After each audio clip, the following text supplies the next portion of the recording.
No, I mean, obviously, I don't know if you want me to expand it, but it's going to feel weird. Like, I don't know what to tell you. No, it's all good. It's my good friend Barry Geisler is here somewhere, who is the general manager of the Patriot Center. Since he's retired, it won't feel nearly as weird. It would feel weird if Barry was there. All right, we'll go here in the third row. We got time for a couple more. Gabe Lopez, UW Hatchet Student Newspaper. Would you expand a little bit on what strategies you're going to bring into recruitment, given your DMV ties, and also what strategies you'll do to keep players from entering the transfer portal? To keep players from entering the interesting. I haven't thought of that one yet. If you got any good ideas, please text them over. No, look, I think to Tanya's point, the landscape of college basketball is changing drastically. Obviously coming off COVID, and now with the immediate eligibility. For me, GW's blueprint is pretty simple in the sense that the best players in the country are here. We're going to recruit them. This is a big time place for international. We're certainly going to be in that market as well. We have one of the great schools in America. We're going to recruit the best students that we can that are also great basketball players all over the country. We're not going to limit that if they're a great student. And then we're going to make the transfer portal work for us, not against us. I don't know that we can keep anybody in or out, but I know we've got to make it work for us, not against us.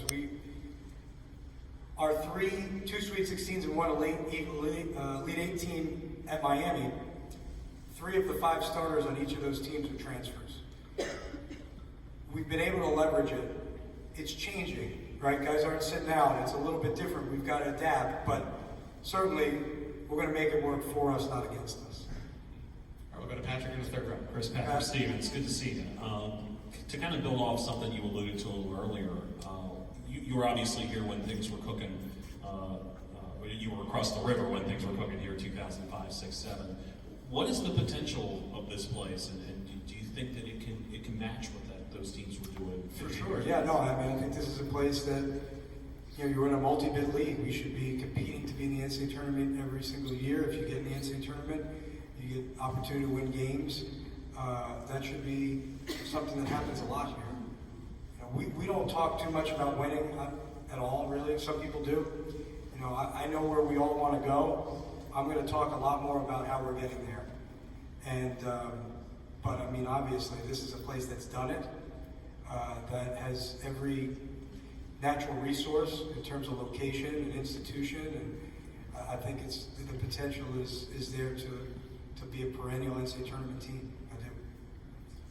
All right, got time for one more. I think we're going to go in the fourth row.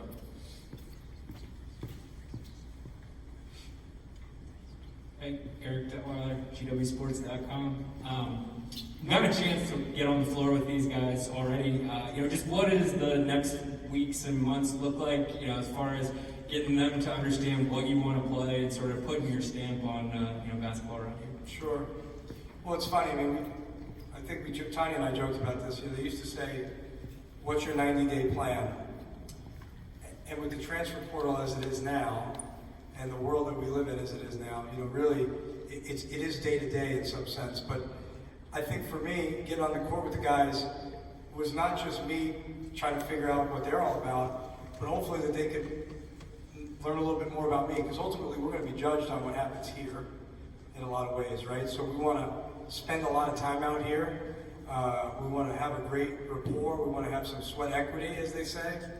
And so for me, I didn't really like all the hey, fill out this paperwork, let's punch a bunch of numbers into a computer. And I like being on the floor with the guys. If I could just do that all day, that would be the best. Unfortunately, while we were doing that, and we did small groups, and they know we went from 11 to 3 with small groups, and everybody's in for 40 minutes. My phone was buzzing just over and over and over again. So when we were done, I had 5,000 messages from people to try to take care of. But no, obviously we're on the court.